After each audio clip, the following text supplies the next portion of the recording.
జగన్ కి మరో big shock తగలనుంది. జనసేనలోకి YCP మాజీ ఎమ్మెల్యే కిలార్ రోషే వెళ్ళబోతున్నారు. ఇప్పటికైనా రాజీనామా చేశారు. ఆయన పున్నూరు నియోజకవర్గం నుంచి 2019లో ఎమ్మెల్యే గెలుపొందారు. అయితే తర్వాత ఇటీవల ఎన్నికల్లో గుంటూరు ఎంపీగా కూడా పోటీ చేశారు. అయితే ఆయన కిలారు వెంకట రోషయ్య ఇప్పటికే రాజీనామా చేశారు. పార్టీలో గౌరవం లేదు, పార్టీలో ప్రాధాన్యత లేదంటూ కూడా ఆవేదన వ్యక్తం చేస్తున్నారు. అయితే కిలారు రోషయ్య ఉమ్మారెడ్డికి అల్లుడుగా తెలుస్తోంది. అయితే మండలిలో ఉమ్మారెడ్డికి ప్రతిపక్ష నేత అవకాశం ఇవ్వకపోవడంతోనే పార్టీని వీడాలని కిలారు రోషయ్య నిర్ణయం తీసుకున్నట్టు తెలుస్తోంది. ఏకంగా ఆయన ఉమ్మారెడ్డి అల్లుడితో పాటుగా తిరుపతి ఎమ్మెల్యే అరణి శ్రీనివాస్ కూడా వియాంకుడు అవుతున్నట్టుగా తెలుస్తోంది. సో కిలారు రోషయ్య నిర్ణయంతో ఒక్కసారిగా అందరూ షాక్ గురయ్యారు. కిలారు రోషయ్య జనసేనలో చేరబోతున్నారు.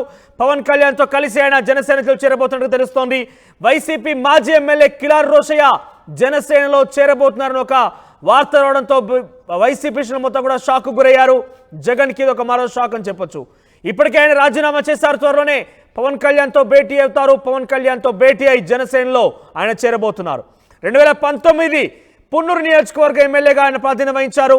తిరిగి ఇటీవల ఎన్నికల్లో ఆయనకి ఒక టికెట్ కేటాయించలేదు. ఆయన గుంటూరు ఎంపీగా పంపించింది పార్టీ. గుంటూరు ఎంపీగా పోటీ చేశారు, ఓడిపోయారు.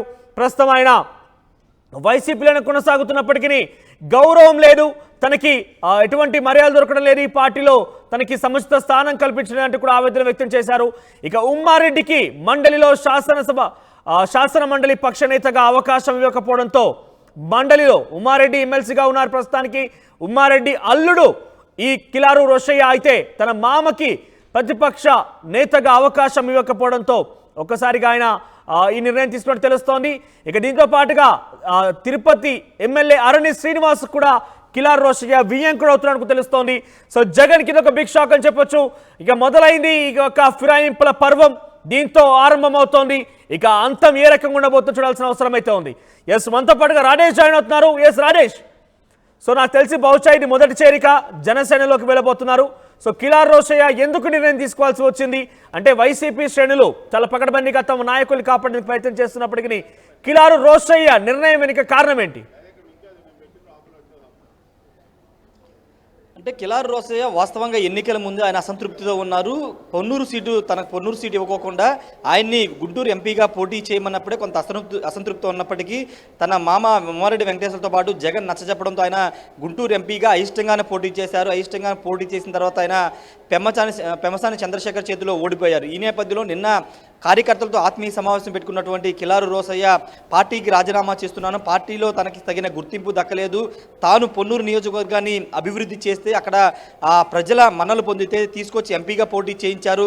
అక్కడ పార్టీలో గ్రూపులు ఏర్పాటు చేసినటువంటి వ్యక్తులకి ప్రాధాన్యత ఇచ్చి అంబటి మురళిని తీసుకొచ్చి పొన్నూరు ఎమ్మెల్యేగా పోటీ చేయించారని కూడా ఆయన విమర్శలు చేశారు. ఈ నేపథ్యంలో తన పార్టీకి రాజీనామా చేస్తున్నట్టు ఆయన ప్రకటించి పార్టీకి కూడా రాజీనామా చేశారు. అయితే ఇప్పుడు ఆయన జనసేన పార్టీలో చేరబోతున్నట్టు తెలుస్తుంది. దానికి తిరుపతి ఎమ్మెల్యే ఆరణి శ్రీనివాసులు రాయబారు నడుపులో తెలుస్తుంది.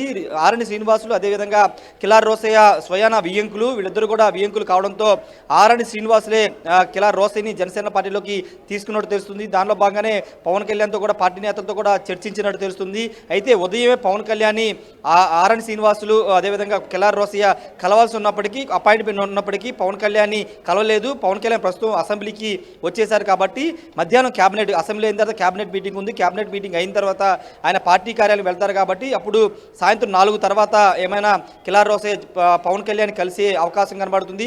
కలిసిన తర్వాత ఈరోజు జాయిన్ అవుతారా లేకపోతే కొన్ని రోజులు గ్యాప్ తర్వాత ఏమైనా జాయిన్ అవుతారని దానిపైన ఇక స్పష్టత అయితే రావాల్సి ఉంది. మీరు ఇంతకుముందు చెప్పినట్టు వైసీపీ నుండి కూటమికి సంబంధించినటువంటి పార్టీ అధికారం ఫామ్ చేసిన తర్వాత వైసీపీ నుండి మొదటి వ్యక్తి అని చెప్పాలి, కీలకమైన వ్యక్తి అంటే మాజీ ఎమ్మెల్యేగా పనిచేసిన వ్యక్తి కాబట్టి మొదటి చేరికని చెప్పాలి. అయితే కూటమికి సంబంధించిన అంశంలో చేరికల విషయంలో చాలా పకడ్బందీగా ముందుకు వెళ్లాలని ఇంతకుముందు ఎన్డీఏ ఎమ్మెల్యే సమావేశంలో పవన్ కళ్యాణ్ చంద్రబాబు మాట్లాడుకున్నారు. ముఖ్యంగా ఈ సమావేశానికి సంబంధించి చూస్తే కనుక ఈరోజు సాయంత్రం అయితే కిలారు రోషయ్య కలిసే అవకాశం కనబడుతుంది. కిలారు రోషయ్య మీద పెద్దగా అవినీతి ఆరోపణలు లేవు, కానీ పొన్నూరు నియోజకవర్గంలో కొంత ఆయన గతంలో ఎమ్మెల్యేగా ఉన్నప్పుడు మట్టికి సంబంధించినటువంటి అవినీతికి పాల్పడ్డారనే ఆరోపణలు అప్పుడు ప్రతిపక్షంలో ఉన్నప్పుడు టీడీపీ నేతలు స్థానిక ప్రస్తుత ఎమ్మెల్యే ధూళిపాల నరేంద్ర చేశారు.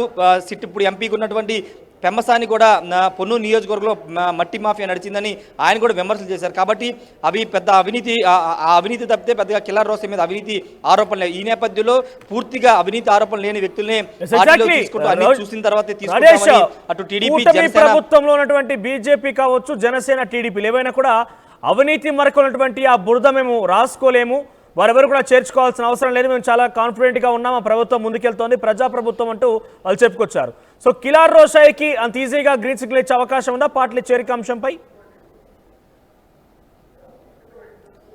ఖచ్చితంగా చేరే అవకాశం ఎక్కువ శాతం ఉంది. ఎందుకంటే ఆల్రెడీ ఆర్ఎన్ శ్రీనివాసు ఆయన మాట్లాడారు, జనసేన ఎమ్మెల్యే మాట్లాడి పవన్ కళ్యాణ్తో మాట్లాడడం, పార్టీ నేతలతో కూడా మాట్లాడడం జరిగింది. కాబట్టి దాదాపుగా కిలార్ రోసయ్య పార్టీలో చేరే అవకాశం కనబడుతుంది. చేరే ముందు ఆయన కొన్ని ఏమన్నా ఇన్స్ట్రక్షన్స్ అయితే చెప్పే అవకాశం కనబడుతుంది. పార్టీలో చాలా క్రియాశీలకంగా వ్యవహరించాల్సి ఉందని ఆయన చెప్పే అవకాశం అయితే కనబడుతుంది. చూడాలి, మరి సాయంత్రం పవన్ కళ్యాణ్ కలుస్తారు కాబట్టి కలిసిన తర్వాత ఎలాంటి నిర్ణయం వస్తుంది అనేది చూడాల్సిన అవసరం ఉంది. మనోజ్. రైట్ రాజేష్. సో మొత్తం మీద పున్నూరు నియోజకవర్గ మాజీ ఎమ్మెల్యే కిలారు రోసయ్య వైసీపీని విడబోతున్నారు. ఇప్పటికే రాజీనామా చేశారు ఆయన. త్వరలోనే జనసేనలో చేరబోతున్నారు. ఈ రోజు పవన్ కళ్యాణ్తో భేటీ అవకాశం కనబడుతోంది. ఆ తర్వాత ఆయన జనసేనలోకి వెళ్ళబోతున్నారు. ఒకవైపు జగన్ ఢిల్లీలో ధర్నా చేపడుతున్నారు. గలీలో పార్టీ ఫిరాయింపులు మొదలయ్యాయి. ఇక కిలారు రోసయ్యతో ప్రారంభమైంది. కూటమి నాయకులు తమ పార్టీలో చేర్చుకునే అంశం కిలారు రోసయ్య ప్రారంభించారు. వైసీపీ నుంచి రాజీనామాల పర్వానికి కావచ్చు, లేకుంటే ఇటు పార్టీ ఫిరాయింపులకు సంబంధించి ఆరంభం అయితే అయింది. కానీ అంతం ఏ రకంగా ఉండబోతారో చూడాల్సిన అవసరం అయితే ఉంది. ఎందుకంటే వైసీపీకి సంబంధించినటువంటి చాలా మంది కూడా సుమారుగా 11 సీట్లు మాత్రమే వైసీపీ ప్రస్తుతం గెలుచుకుందనంటే దాదాపుగా చాలా మెజార్గా 175 స్థానాలు 11 స్థానాలు మాత్రమే, అంటే చాలా మంది కూడా ఓటమి పాలయ్యారు. చాలా మంది అసంతృప్తిలో కూడా ఉన్నారు. సో ఈ నేపథ్యంలో వారందరూ కూడా పార్టీ మారుతారా? ఒకవేళ మారితే కనుక ఇటు కూటమి ప్రభుత్వం తమని పార్టీలో చేర్చుకుంటుందా? ఇలా రకరకాల ప్రశ్నలు ఉత్పన్నమవుతున్నాయి. ఇక కిలారు రోసయ్య విషయానికి వస్తే కనుక తన మామ ఉమ్మారెడ్డికి మండలిలో అటు ప్రతిపక్ష నేత హోదా ఇవ్వకపోవడం కారణంగానే తను పార్టీ మారడం కోసం నిర్ణయం తీసుకున్నట్టు తెలుస్తోంది. మరోవైపు తిరుపతి ఎమ్మెల్యే అరణి శ్రీనివాస్ కూడా ఆయనకు వియ్యంకుడు అవుతారట. సో కిలారు రోసయ్య పార్టీ ఫిరాయింపుపై సర్వత్రా ఆసక్తి నెలకొంది. సమాజంలో విలువ లేని వ్యక్తుల్ని, సమాజంలో 2019లో పార్టీని ఓడించి తనిఖీ చేసిన వ్యక్తిని 2024లో నన్ను కానీ ఇంకొక ఎమ్మెల్యే అభ్యర్థిని కానీ వాళ్ళకి ఓట్లు వేయదని చెప్పిన వ్యక్తికి ప్రమోషన్ మీద ప్రమోషన్ ఇచ్చుకుంటూ పోయారు. ఆ వ్యక్తి ఎవరు మీ అందరు కూడా తెలుసు. అతనుకున్న సమాజంలో అతనికి విలువ ఏదో మీ అందరు కూడా తెలుసు. కానీ ఇవాళ ఏదైతే మనందరూ కూడా ఒక గౌరవంగా చెప్పుకోవడానికి ఒక గురువు లాంటి వ్యక్తి ఆ సొంత మామగారు అయినా సరే ఈ రాష్ట్రానికి ప్రత్యేక గుర్తింపు ఉంది. డాక్టర్ ఉమ్మారెడ్డి వెంకటేశ్వర గారి సంగతి మీ అందరూ కూడా తెలుసు. ఆయన ఈ రాష్ట్రం మొత్తం గుర్తింపు ఉంది. అయినా సరే ఆయనకి ఎక్కడా కూడా ఆయన అనుభవాన్ని కానీ ఆయన ఒక వయసు తగ్గి ఆయనకున్న చదువుకి ఆయనకున్న దీనికి ఎక్కడా కూడా ఆయన కనీసం ఆయన పరిగణలో కూడా తీసుకోకుండా ఆయనకి కౌన్సిల్ చైర్మన్ ఇస్తానా కూడా ఇవ్వకుండా వేరే వ్యక్తికి ఇచ్చినా కూడా ఆయన ఎటువంటి బాధపడలేదు. పార్టీ ఓడిపోయిన తర్వాత కూడా ఇవాళ ఆయన కౌన్సిల్ లీడర్ ఆఫ్ అపోజిషన్ ఆయన అయి ఉన్నారు. కానీ ఆయన కూడా చెప్పకుండా